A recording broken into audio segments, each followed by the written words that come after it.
ዓለም በጨለማ ተውጣ በምትማቅቅበት ዘመን አምላክ ሊያድርባት ያሰባትን ንጽሕት ማኅደር የወለዱ ሁለት ጻድቃን ታሪካቸው የተስፋ የትዕግስትና የፍቅር መዝገብ ነው። እስቲ አንድ ጊዜ ሁሉም ጸጥ ይበል። ታውቃላችሁ፣ ከመወለዷ በፊት በእግዚአብሔር የተመረጠች ሴት፣ ከመንፈስ ቅዱስ በቀር ማንም ሊነካት የማይፈቅድላት ድንግል፣ ቅድስተ ቅዱሳን ማንም የማይገባባት፣ ለካህናት ብቻ የሚፈቀድ ቦታስ። ነገር ግን ዋናው ምስጢር እዚህ ጋር ነው። በዘመነ ኦሪት ካህናት ብቻ የሚገቡበት ቅድስተ ቅዱሳን ለምን ለዚች ሕፃን ተከፈተ? ይህ ከዚህ በፊት በፍጹም ተደርጎ አያውቅም። እዚያ ውስጥ ግን የ3 ዓመት ሕፃን አለች። ታዲያ ማን ይመግባታል? ካህኑ ዘካርያስም በጭንቀት ተዋጠ። መመገብ አይችሉም፣ የሰው እጅ የነካት ከሆነ ታቦተ ጽዮን ለክብሩ አይሆንምና። ነገር ግን የዓለም መድኃኒት ማደሪያ የሆነችን እመቤታችንን፣ እርሷ የዘመናት ፍጻሜ አማናዊት ታቦተ ጽዮን፣ የሰው ሁሉ ተስፋ የምትሸከም የክርስቶስ ማደሪያ ነበረችና። ልብ በል፣ ከማንም በላይ ከምንም በተለየ የዚህን ምስጢር ታላቅነት የሚረዳው በእርሷ ያመነ ብቻ ነው። ይህም የተፈቀደው ላንተ ብቻ ነው። ውድ የክርስቶስ ቤተሰቦች፣ ሰማይና ምድርን የሚናገሩለት የሺህ ዘመናት ምስጢር የተፈታበትን ታላቅ በዓል ልናስብ ነው። ትንቢተ ነቢያት የመሰከሩላት የክብር ታቦት የሆነች ድንግል ማርያም ዛሬ ታኅሳስ 3 ቀን የ3 ዓመት ልጅ ሳለች ወደ ምድራዊው ቅድስተ ቅዱሳን ገባች። ሙሉ ታሪኩን ለመስማት ጥቂት ደቂቃዎች ከኛ ጋር ቆዩ። ይህ የሁላችን መዳን የተጀመረበት የሕፃኗ የድንግል ታሪክ ነው።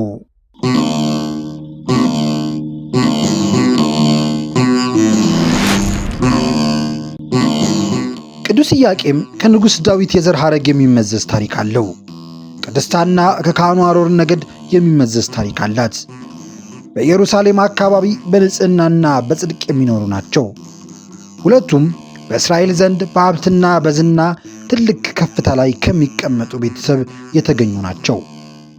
እነዚህ ባልና ሚስት ትልቁ ሕመማቸውና መከራቸው ልጅ ማጣት ነበር። ያኔ ልጅ ማጣት በእስራኤል ዘንድ እንደ ኃጢአትና ፍዳ መርገም የሚቆጠር ነበር። ዓመታት ነጎዱ፣ ዕድሜያቸው ገፋ። ቅድስት ሐና መራራ ጩኸት ጮኸች። የበለጠ ደግሞ በጎረቤቶቿ ስትሰደብና ስትገለል ልቧ በሐዘን ተሰብሮ ወደ እግዚአብሔር አለቀሰች። ከዕለታት በአንድ ቀን ከባሏ ከኢያቄም ጋር ቤተ መቅደስ ሄደው መሥዋዕት ለማቅረብ ሲሄዱ ሊቀ ካህናቱ ሮቤል የመካኖች መሥዋዕት አትቀበል ይላል፣ እናንተ ብዙ ተባዙ ምድርንም ሙላት ያለውን የአዳምን ቃል ያስቀረባችሁ አይደላችሁምን? እግዚአብሔር ቢጠላችሁ እንጂ ቢወዳችሁማ ልጅ በሰጣችሁ፣ መሥዋዕቱንም ለማቅረብ ዕድል ባገኛችሁ ብሎ መለሳቸው። በዚህ አዝነው ዛፍ ስር ተቀምጦ ሳለ እርግቦች ከልጆቻቸው ጋር ሲጫወቱ እጽዋት አብበው አፍርተው አዩ። የዚህን ጊዜ እንዲህ ብለው ጸለዩ። እርግቦችን እንዲራቡ እጽዋትን እንዲያብቡና እንዲያፈሩ የምታደርግ የእኛ ተፈጥሮ ከድንጋይ ስለሆነ ነው ልጅ የነሳህን ብለው አዘኑ። ከዚህ በኋላ ሐናና ኢያቄም የለመኑትን የማይነሳ የነገሩትን የማይረሳ አምላክ ስዕለታቸውን አስገቡ። ወንድ ልጅ ብንወልድ መጥቶ ወርዶ አርሶ ቆፍሮ ይርዳን አንልም፣ ለቤተ እግዚአብሔር አንጣፊ ጋራጅ ይሆናል። ሴት ብንወልድ እንጨት ሰብራ ውሃ ቀርታ ትርዳን አንልም፣ ለቤተ እግዚአብሔር መሶበ ወርቅ ሰፍታ መጋረጃ ፈትላ ትኑር በማለት ስዕለታቸውን ተሳሉ። ቅዱስ ኢያቄምም በበኩሉ በሰዎች ዘንድ በደረሰበት መገፋት አዝኖ ከሰው ዓይን ራሱን አግሎ ወደ ተራራ ወጥቶ ለ40 ቀንና 40 ሌሊት በጾም በጸሎት ተጋ።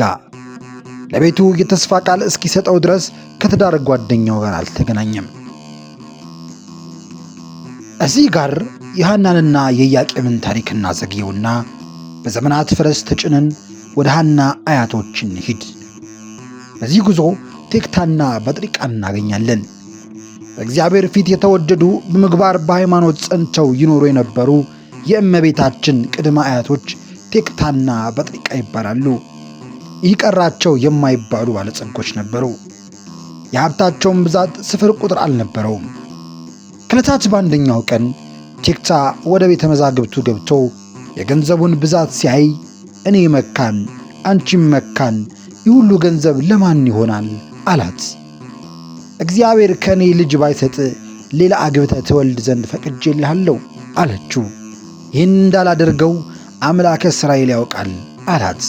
በዚህ እያዘኑ ሳለ ራእይ ታያቸው።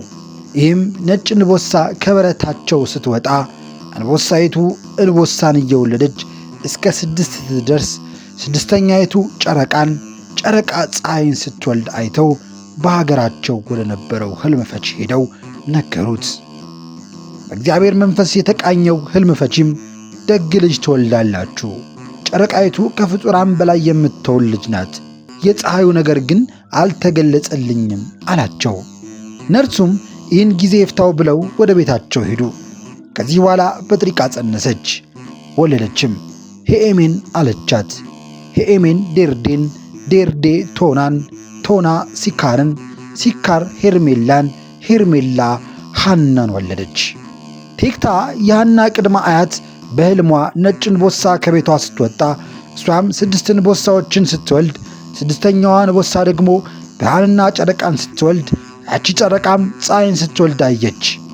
ቴክታ የሰው ልጅ በማን በኩል እንደሚድን ቀድማ የተረዳች እናት ናት። ያየችውም ትንቢት ለዚህ ማስረጃ ነው። እንቦሳዎቹ እሷና ከእሷ በኋላ የሚመጡት 6 ትውልድ ናቸው። የመጨረሻዋ እንቦሳ ቅድስት ሐና ናት። ከእንቦሳው የወጣው ጨረቃ ከቅድስት ሐና የምትወለደው ለፍጥረታት መዳን ጅማሮ የሆነችው ትሑቷና የፍቅር እናት የሆነችው ከሰው የበለጠች ከመላእክት የከበረች ደግ ፍጥረት ድንግል ማርያም ናት። ቴክታ ያየችው ትንቢት የዓለም ብርሃን ፀሐየ ጽድቅ ኢየሱስ ክርስቶስን እንደሚወለድ የሚያሳይ የጥንት ትንቢት ነው። ወደ ሐና ቤት እንመለስ። እንዲሁ እንደ አያቶቿ እሷና ኢያቄምም ትንቢት አዩ። ቅዱስ ኢያቄም በሱባኤው ሳለ ነጭ ርግብ 7 ሰማያትን ሰንጥቃ ወርዳ በቅድስት ሐና ራስ ላይ ስትቀመጥ ከዚያም ወደ ቀኝ ጆሮዋ ገብታ በማጸኗ ስታድር አየ። ቅድስት ሐናም በተመሳሳይ የቅዱስ ኢያቄም በትር አብቦ አፍርቶ ጣፋጭ የሆነ ፍሬውን ሰው ሁሉ ሲመገበው ታያለች። ይህን ካዩ በኋላ መልአኩ ቅዱስ ገብርኤል ለቅድስት ሐና በምትጸልይበት ጊዜ ተገለጠላትና ሐና ሆይ ልመናሽ ተሰምቷል፣ የምትወልጃት ልጅ የዓለም መድኃኒትን ትወልዳለችና በዓለም ሁሉ ትመሰገናለች አላት። እንደዚሁም ለኢያቄም በተራራ ላይ መልአኩ ተገልጦ ወደ ሚስትህ ውረድ፣ እግዚአብሔር በቸርነቱ ጎብኝቷቸዋል ብሎ አበሰረው። በመጨረሻም ጌታችን ልመናቸውን ሰምቶ የዓለም ብርሃን የሆነችውን ቅድስት ማርያምን ሰጣቸው። ቅድስት ድንግል ማርያም የሕፃንነት ወሯ እስኪፈጸም ድረስ ከእናትና አባቷ ጋር ኖረች። 3 ዓመት ሲሆናት ሆዷ ዘመድ አፏ እህል ሳይለምድ እንደ ስዕለታችን ለቤተ መቅደስ እንስጥ ብለው ይዘዋት ሄዱ። ሊቀ ካህናቱም ሕዝቡም ሲያዩዋት ከፀሐይ 7 እጅ አብርታ ከመብረቅ አስፈርታ የምታበራ ዕንቁ ባሕር መስላ ታየቻቸው። እነሱም ይህችን የመሰለች ፍጡር ምን እናደርጋታለን? ምን እናበላታለን? ምን እናነጥፍላታለን? ብለው ሲጨነቁ ሳለ እመቤታችን ረሃብ ተሰማት። መልአኩ ቅዱስ ፋኑኤል ሰማያዊ ህብስት በመሶበ ወርቅ፣ ሰማያዊ መጠጥ በብርሃን ጽዋ ይዞ ከሰማየ ሰማያት ወርዶ ረቦ ታያቸው። ሕዝቡም ለካህኑ የወረደ መስሏቸው እጅ ነስተህ ተቀበለው አሉት። ካህኑ ሊቀበል ሲል ራቀበት። ሐናም ልጇን ታቅፋ ክብሩን ለመቀበል ፈቀቅ ብላ ብትቀመጥ እንደረበበ ቀረ። ከዚያ በኋላ ለሕፃኗ የወረደ ክብር እንደሆነ ማን ያውቃል? ለብቻዋ ስተሻት ፈቀቅ በይ አሏት። እንደተባላቸው አደረገች። በዚህ ጊዜ መልአኩ ፋኑኤል ወረደ። በአንድ ክንፉ ጋረዳት፣ በአንደኛው አጎናጽፎ ህብስቱን መግቦ ወይኑን አጠጥቷት ወደ ሰማይ አረገ። እስራኤላውያን ከሰማይ መና እየወረደ የመገባቸው ልዑል እግዚአብሔር እመቤታችንንም በመልአኩ አማካኝነት መገባት። የምግቧ ነገር ከተሳካ በቤተ መቅደስ ትኑር ብለው ታኅሳስ 3 ቀን ወደ ቤተ መቅደስ አስገባት። ይህን ዕለት ቤተ ክርስቲያናችን ወር በባተ በሦስተኛው ዕለት በዓታ ለማርያም ብላ ታከብሯለች። በዚያም ጊዜ ካህኑ ዘካርያስ በቤተ መቅደስ አገልግሎት ላይ ነበር። እሱም ሕፃኗን ማርያምን ተቀብሎ በመንፈስ ቅዱስ ተመርቶ ከሌሎች ሴቶች ልጆች ጋር በሚኖርበት ስፍራ ሳይሆን ካህናት ብቻ ወደሚገቡበት ወደ ቅድስተ ቅዱሳን አስገባት። ይህች ሕፃን እመቤት ወደዚያ ስፍራ መግባቷ እርሷ ራሷ አማናዊት ታቦተ ጽዮን የእግዚአብሔር ማደሪያ ለመሆን የተመረጠች መሆኑን በግልጽ ያሳያል። ውድ የተዋሕዶ ልጆች፣ የድንግል ማርያም ወዳጆች፣ ዛሬ ታላቅ የደስታ ቀን ነው። የብርሃን እናታችን የዓለም ሁሉ ተስፋ የሆነችው ቅድስት ድንግል ማርያም በ3 ዓመቷ ወደ እግዚአብሔር ማደሪያ ወደ ቤተ መቅደስ የገባችበት ቀን ነው። በቤተ መቅደስ ውስጥ በንጽሕናና በቅድስና የኖረችው ማርያም እኛም በኃጢአት በደዌ ስንጨነቅ ወደ ልጇ በምርጃ ትቀርባለች። የምግቧን ጭንቀት በሰማያዊ መና እንደተፈታላት የእኛንም የሕይወት ውጣ ውረድና የነፍስ ረሃብ በጸሎቷ ትፍታልን። እስቲ ዛሬ ቃል እንግባ። እንደ እርሷ በንጹሕ ልብ በሕይወታችን ውስጥ የእግዚአብሔርን መቅደስ እንገንባ።